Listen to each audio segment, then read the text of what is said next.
नमस्कार दोस्तों, मेरे चैनल अध्यात्म और जीवन में आप सभी का स्वागत है। आज मैं उपस्थित हूँ श्रीमद् भागवत गीता के द्वितीय अध्याय का शेष भाग लेकर। द्वितीय अध्याय में 72 श्लोक हैं, जिनको एक वीडियो में समाहित कर पाना संभव नहीं था, इसलिए मैंने इसके 2 खंड बनाए हैं। पहले खंड का वीडियो मैं बना चुकी हूँ, आप लोग उसे अवश्य देखें। आइए अब दूसरा खंड शुरू करते हैं। श्रीमद् भागवत गीता के द्वितीय अध्याय के 31वें श्लोक से 38वें श्लोक तक भगवान श्री कृष्ण ने धर्म पर आधारित कर्तव्य का उल्लेख किया है। ब्राह्मण, क्षत्रिय, वैश्य और शूद्र को अपने वर्णोचित कर्मों का पालन करना चाहिए। यही उनका स्वधर्म है। अर्जुन क्षत्रिय है, इसलिए भगवान कहते हैं कि क्षत्रियों का धर्म अपनी और दूसरों की रक्षा करना है। धर्म युद्ध से बढ़कर क्षत्रिय के लिए कोई दूसरा धर्म नहीं है। धर्म की रक्षा करने के लिए क्षत्रिय को पहले अपने भीतर के शत्रुओं काम, क्रोध, लोभ, मोह, अहंकार और भय आदि को समाप्त करना चाहिए। इसके उपरांत बाह्य शत्रुओं को। इस धर्म का निष्काम रूप में पालन करने से ही क्षत्रिय को मोक्ष की प्राप्ति होती है। कौरवों ने पांडवों के सभी संधि प्रस्ताव तथा युद्ध टालने के सभी प्रयास ठुकरा दिए थे। दुर्योधन ने भरी सभा में यह घोषणा कर दी थी कि बिना युद्ध किए उन्हें सुई के नोक के बराबर भी भूमि नहीं दी जाएगी। इसलिए भगवान अर्जुन से कहते हैं, सभी प्राणी तुम्हारी अपकीर्ति और अपयश की बातें करेंगे। यह एक प्रतिष्ठित व्यक्ति के लिए मृत्यु से भी अधिक दुखदायी होता है। अपयश से व्यक्ति और समाज दोनों का पतन होता है। जो महारथी तुम्हें आदर से श्रेष्ठ मानते हैं, अर्थात जिनकी दृष्टि में तुम बहुमान्य हो, उनके सामने तुम लघुता को प्राप्त करोगे। वो महारथी तुम्हें पलायन करता मानेंगे। तुम्हारे शत्रु तुम्हारे सामर्थ्य की निंदा करते हुए बहुत से ना कहने योग्य वचन कहेंगे। तो इससे अधिक दुख और क्या होगा। हे कौन्ते, यदि तुम युद्ध में मारे जाते हो तो स्वर्ग को प्राप्त करोगे, और अगर विजयी हुए तो इस पृथ्वी के राज्य का सुख भोगोगे। अतः पूर्ण निश्चय करके युद्ध के लिए तत्पर हो जाओ। यहाँ कौन्ते संबोधन का प्रयोग भगवान ने किया है, क्योंकि माता कुंती ने भी अर्जुन के लिए युद्ध करने का संदेश भेजा था। युद्ध में जय पराजय, लाभ हानि और सुख दुख तो होंगे ही। इन सब परिस्थितियों में सम होकर अपने कर्तव्य का पालन करना है। समता में स्थित होने पर युद्ध करने से पाप नहीं लग सकता, क्योंकि उसमें मोह नहीं होता। पाप का कारण युद्ध नहीं बल्कि मोह और कामना होती है। भगवान ने गीता में सम बुद्धि और विषम बुद्धि का विशेष उल्लेख किया है।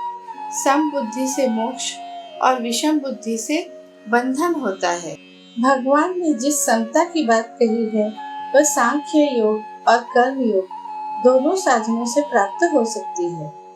शरीर और शरीरी दोनों के विभाग को जानकर शरीर विभाग से संबंध विच्छेद करना सांख्य योग है। कर्तव्य और अकर्तव्य के विभाग को जानकर अकर्तव्य से संबंध विच्छेद करना कर्म योग है। मनुष्य को दोनों में से एक का निरंतर अभ्यास करके समता को प्राप्त कर लेना चाहिए। इस समबुद्धि या समता का केवल आरंभ भी हो जाए तो इस आरंभ का कभी अभाव नहीं होता। यह समबुद्धि अथवा निष्काम कर्म एक विशेष वरदान है। इसमें स्थित होकर कर्म करने से मोक्ष मिलता है, अर्थात कर्म का बंधन कट जाता है। यह अविनाशी है और इसका विपरीत फल भी नहीं मिलता।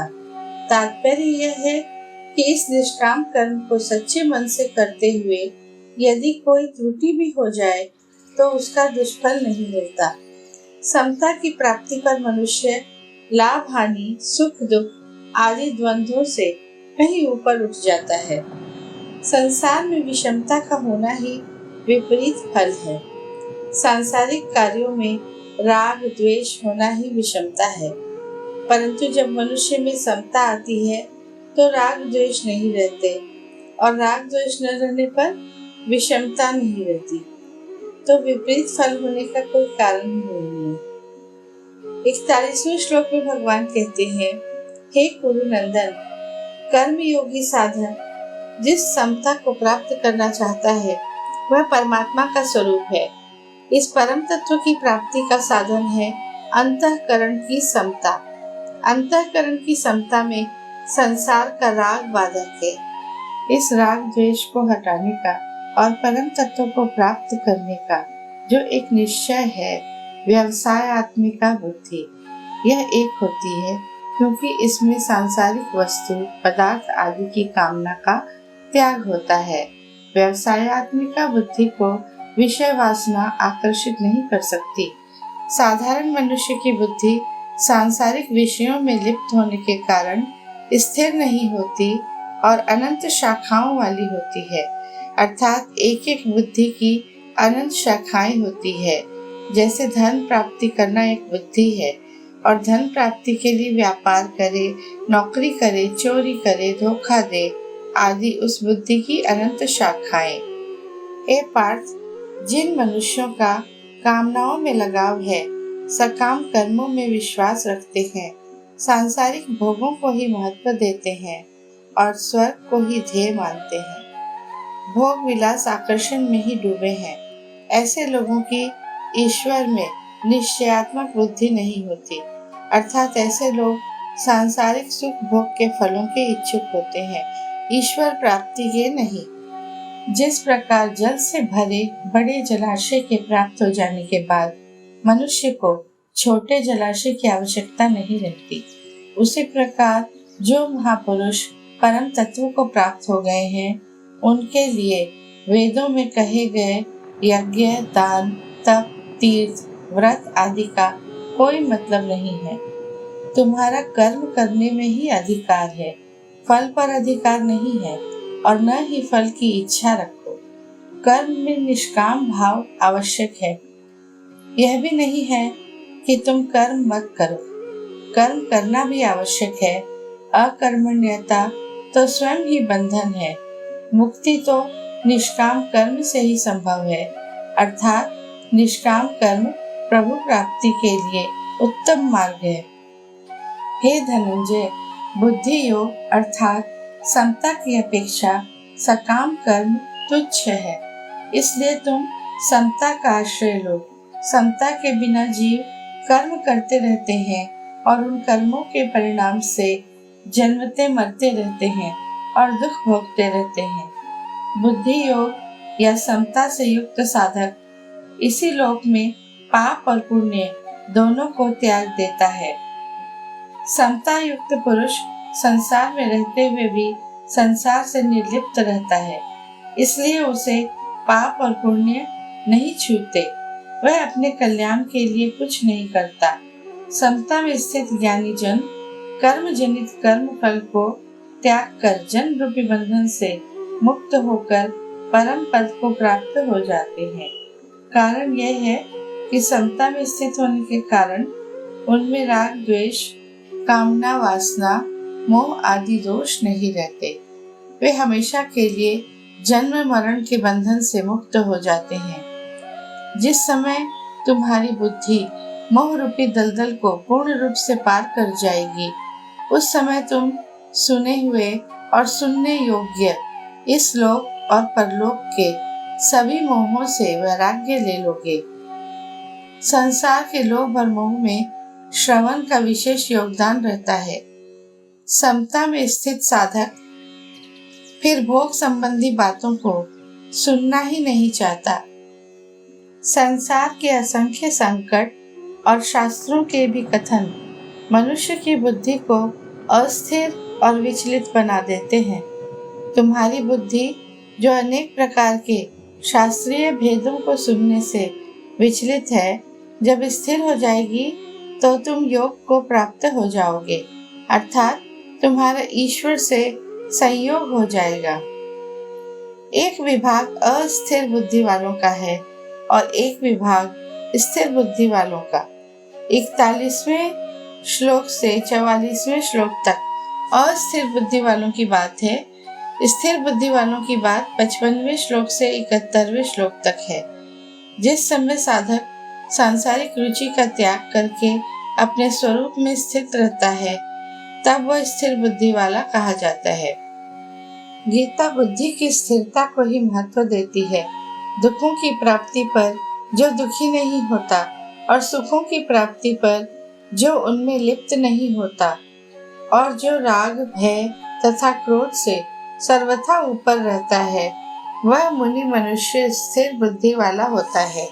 जिस प्रकार कछुआ अपने अंगों को चारों ओर से समेट लेता है, तब केवल उसकी पीठ ही दिखाई देती है, उसी प्रकार स्थित प्रज्ञ अपनी पांचों इंद्रियों और एक मन को इंद्रियों के विषयों से हटा लेता है, तब उसकी बुद्धि स्थिर होती है।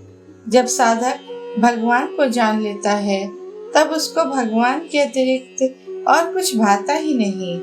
इंद्रियों को इंद्रियों के विषय से हटाना अत्यंत कठिन चुनौती है, क्योंकि इंद्रियां अति बलशाली हैं।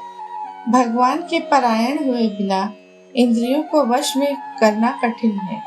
भगवान के परायण न होने से, भगवान का चिंतन न होने से विषयों का ही चिंतन होता है, क्योंकि जीव के एक तरफ परमात्मा है और दूसरी तरफ संसार। जब वह परमात्मा का आश्रय छोड़ देता है, तो संसार का आश्रय लेकर संसार का ही चिंतन करता है। इससे आसक्ति उत्पन्न होती है और आसक्ति से विषयों की कामना उत्पन्न होती है और कामना में विघ्न पड़ने पर क्रोध उत्पन्न होता है। क्रोध से अत्यधिक मूढ़ भाव या सम्मोह उत्पन्न हो जाता है और बुद्धि का विनाश होता है। इससे मनुष्य का पतन हो जाता है। किंतु कर्म योगी साधक जिसने इंद्रियों को वश में किया है, अंतःकरण की प्रसन्नता को प्राप्त करता है और उसके सभी दुखों का नाश होता है। सांसारिक मनुष्य दिन रात भोग और संग्रह में ही लगे रहते हैं और उनको ही महत्ता देते हैं।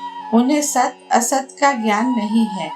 सच्चे साधकों की दृष्टि में वे दिन में होते हुए भी रात के अंधेरे में हैं, अर्थात वे उस सत प्रकाश से अनभिज्ञ हैं जो इस संसार को प्रकाशित करता है। जैसे अनेक नदियों का जल चारों ओर से आकर परिपूर्ण समुद्र में मिलता है, तब भी समुद्र अपनी मर्यादा में ही रहता है, वैसे ही सारे भोग जिस स्थित प्रज्ञ पुरुष में किसी भी प्रकार का विकार उत्पन्न किए बिना ही समा जाते हैं, उसी पुरुष को परम शांति प्राप्त होती है। उनकी दृष्टि में इन सांसारिक वस्तुओं का कोई महत्व नहीं है।